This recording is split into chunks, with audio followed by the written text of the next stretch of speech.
Buen día, estimados estudiantes del grado séptimo C. El día de hoy abordaremos el desempeño 30, que corresponde a los temas de espacios urbanos y sus problemáticas.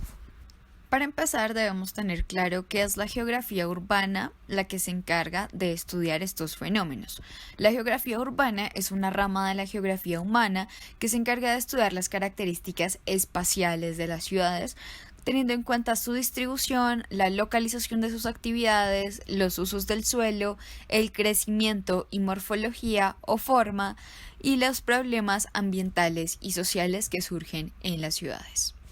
Recordemos que los espacios urbanos son producto de las actividades humanas a través del tiempo, y la expresión física de un espacio urbano es la ciudad.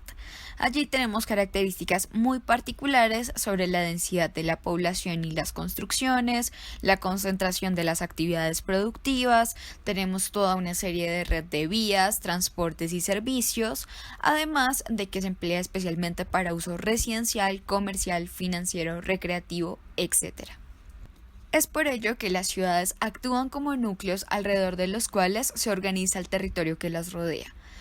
Allí son atraídas las personas, los bienes y los recursos de otros lugares, lo que produce a su vez una alta concentración de población y mayor presencia de elementos antrópicos. Ahora, recordemos que no cualquier asentamiento humano es una ciudad, por lo que siempre tenemos al menos 4 criterios para definir qué es una ciudad. El primer criterio es el tamaño, es decir, el número y densidad de habitantes que alberga la ciudad según el tipo de población del país.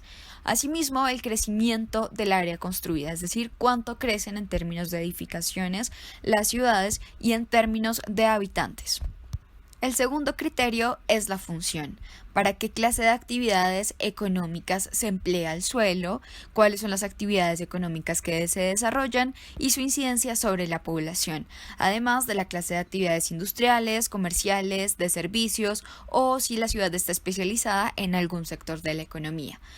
El tercer criterio es la fisonomía, ya que aquí se tienen en cuenta las edificaciones, redes viales y de servicios, la cobertura, la complejidad y la magnitud de estos elementos en la infraestructura, ya que en las ciudades la complejidad de las construcciones es mucho mayor que en las zonas rurales.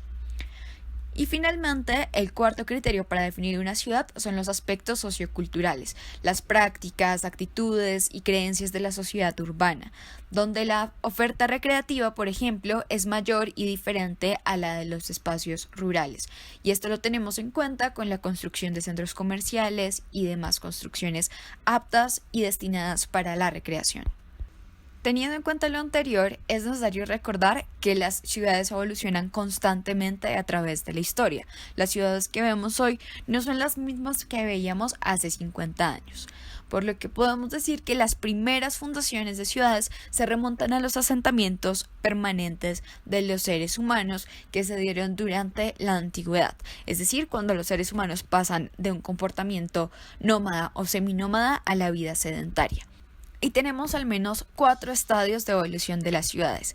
El primero son las primeras aldeas o poblados y pequeños asentamientos, el segundo las ciudades preindustriales, el tercero las ciudades industriales y el cuarto las ciudades actuales como las conocemos hoy en día. Sobre las primeras aldeas y los primeros asentamientos de población, se generan en Asia Occidental. Aquí la agricultura y la acumulación de excedentes, es decir, de sobrantes, favorecieron el comercio y la creación de asentamientos permanentes. Las primeras aldeas creadas sobre las que hay registro son Catalyukuk y Jericó. Catalyukuk se ubica en Turquía y se crea más o menos hacia el 7200 a.C. y contaba con alrededor de 6000 habitantes. En el caso de las ciudades preindustriales, tenemos ejemplos como Atenas, Jerusalén, Roma, Toledo y Venecia. Estas surgieron en la antigüedad y rápidamente se convirtieron en centros de los primeros estados. Casi todas estas ciudades tenían cascos históricos, donde se encontraban los monumentos y sedes religiosas y políticas. Asimismo, muchas de estas ciudades estaban amuralladas con el fin de proteger a sus habitantes tanto a fenómenos naturales como de la invasión de otros pueblos. En tercer lugar, tenemos las ciudades industriales. Como lo sabrán, estas ciudades industriales se crean durante la Revolución Industrial entre el siglo XVIII y XIX Y durante esta época ocurrieron migraciones aceleradas del campo a la ciudad, se crearon barrios obreros y barrios burgueses y se crearon zonas específicas para la creación de fábricas. Las dos ciudades que tuvieron esta dinámica de formación fueron Manchester en Inglaterra y Chicago en Estados Unidos.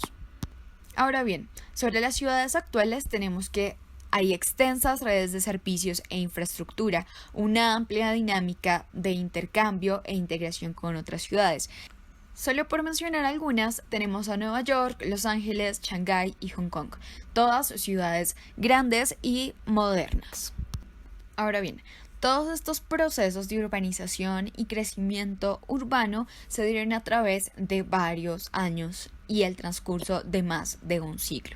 Aquí se construyeron o edificaron elementos propios de la ciudad con el fin de agrupar a la población y sus actividades en un lugar específico. Hoy en día se calcula que al menos el 54% de la población humana vive en ciudades. Es así como este proceso de urbanización llevó a la especialización de ciertas funciones del suelo urbano y podemos identificar al menos 5 de estas. Unas áreas residenciales que se destinan específicamente para vivienda, pero también para servicios como parques, colegios, bibliotecas, etc. Otras áreas que son las industriales, donde se localizan las empresas, las fábricas, y acá en el caso de Bogotá tenemos el caso de las zonas francas. Ya por su parte, en las áreas comerciales se ubican los establecimientos comerciales que ofrecen bienes y servicios y suelen ubicarse en las principales vías de las ciudades para que todos tengan acceso a bienes específicos como muebles, ropa, automóviles, etc. Por otro lado, tenemos áreas políticas y administrativas donde se albergan las sedes de instituciones del gobierno y también organizaciones privadas. Y por último, tenemos áreas turísticas que se caracterizan por tener una amplia oferta para viajeros, que reúnen infraestructuras como hoteles, discotecas, casinos, parques, etc. Pero ahora bien, como sabemos, no todas las ciudades son iguales, ni en tamaño, ni en población, ni en la clase de actividades que se puede desarrollar en ellas. Es por eso que la geografía urbana ha creado todo un sistema de jerarquización, donde se tienen muy en cuenta los procesos de conurbación. Tengamos en cuenta que la conurbación es un proceso de crecimiento de las ciudades donde terminan uniéndose unos territorios con otros. En esta jerarquía de ciudades tenemos al menos 3 estadios. La primera son las metrópolis, que tienen una gran influencia política, social, económica y cultural en el país en el que se ubican y concentran la mayor parte de las actividades económicas y culturales de la zona. Asimismo, están conformadas por algo que llamamos áreas metropolitanas. Buenos ejemplos de estos son Bogotá, Buenos Aires, Nueva York y Londres. En segundo lugar, tenemos las megaciudades, que son áreas urbanas habitadas por más de 10 millones de personas. Reúnen la mayor parte de la población y riqueza en los países en los que se encuentran y tenemos ejemplos como Tokio, Bombay, El Cairo o Ciudad de México. Y en tercer lugar tenemos las megalópolis, que es una región que cuenta con un gran número de ciudades muy cercanas, cada una de las cuales mantiene su independencia, pero también unas relaciones muy cercanas en términos de servicios y transporte con otras ciudades. Sin olvidar las actividades económicas. Ejemplo de esto son el área que existe entre Boston y Washington en Estados Unidos.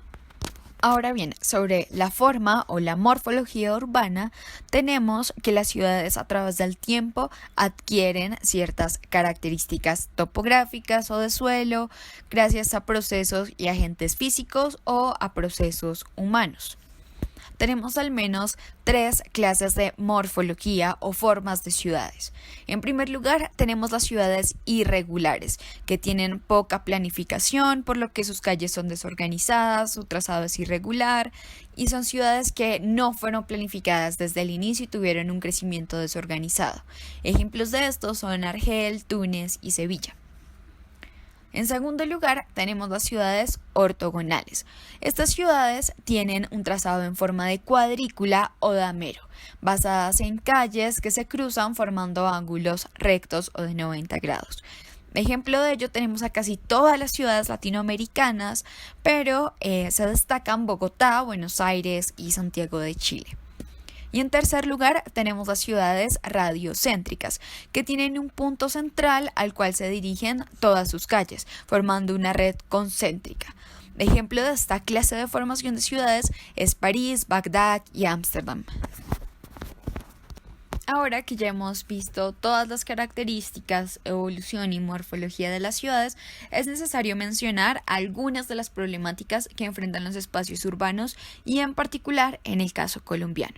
En primer lugar, tenemos que la urbanización en Colombia fue bastante rápida, especialmente durante el siglo XX. Colombia pasó de ser un país rural a uno predominantemente urbano. Pero con este crecimiento de la urbanización también vienen nuevos problemas. Y tenemos problemas especialmente de dos clases: problemas sociales y problemas ambientales generados por la urbanización de nuestro país. En el primer caso, sobre los problemas sociales, tenemos el crecimiento urbano, que se caracteriza por un crecimiento desaforado y procesos de conurbación, que como ya lo dije es cuando un territorio crece tanto que empieza a entrar en la esfera del otro, y procesos de expansión urbana que han sido generados especialmente por la pobreza en el campo, la desigualdad y el conflicto armado. En segundo lugar, tenemos una pobreza urbana muy amplia y una ciudad informal, donde el aumento de los cinturones de miseria empieza a incrementarse año a año y donde lo que vemos es una gran segregación socioespacial. ¿Qué significa esto? Que hay unos barrios donde no llegan los servicios, no llega la oferta de bienes que realmente se requieren. Y en tercer lugar, tenemos grandes problemas de desempleo e inseguridad. Colombia y en general toda América Latina tiene unas cifras muy altas de trabajo informal, también cifras muy altas de desempleo, y esto está directamente relacionado con el aumento de la inseguridad. Por su parte, los problemas ambientales no se quedan atrás. Tenemos situaciones como la contaminación hídrica, donde se contamina el agua y hay pocas posibilidades de saneamiento o limpieza de esta. Una contaminación atmosférica, especialmente producida por las fábricas y los vehículos. Una demanda de recursos naturales que no son suficientes porque las ciudades no son autosostenibles, es decir, no generan todo lo que necesitan. Requieren utilizar los recursos de áreas rurales cercanas y además requieren grandes cantidades de energía, lo que hace que se construyan hidroeléctricas. Por otro lado, tenemos una dificultad al momento de agenciar nuestros residuos sólidos, ya que hay una amplia descomposición de las basuras que genera residuos tóxicos y residuos no biodegradables en los rellenos sanitarios que empiezan a afectar directamente el suelo, el agua subterránea y el paisaje urbano en general. Y por último, que es muchísimo más transversal, es la degradación continua del entorno, donde la superficie terrestre se está transformando y se elimina cada vez la oferta ambiental original, es decir, los pastos, los animales, la diversidad que había dentro de las ciudades es sustituida rápidamente por concreto y ladrillos. ¿Pero qué se puede hacer para solucionar estas situaciones? En primer lugar, todos los estados tratan de generar estrategias de solución, con el fin de evitar los desequilibrios entre la oferta ambiental y la demanda humana, y crear formas que orienten y organicen el funcionamiento de las ciudades y su sostenibilidad. Y esto está directamente relacionado con dos estrategias: la planificación urbana y el ordenamiento territorial, que son todas acciones, normas y políticas orientadas a ordenar, proyectar y administrar el territorio, para generar así un desarrollo sostenible y sustentable de las ciudades, en las que se puedan satisfacer las necesidades de las personas sin poner en riesgo los ecosistemas ni la cantidad de recursos que tendrán las próximas generaciones. Aquí les dejo el mapa conceptual que podrán también encontrar en su libro virtual de Ciudadanos, que resume los problemas urbanos que tenemos en Colombia. Estaré atenta a sus dudas.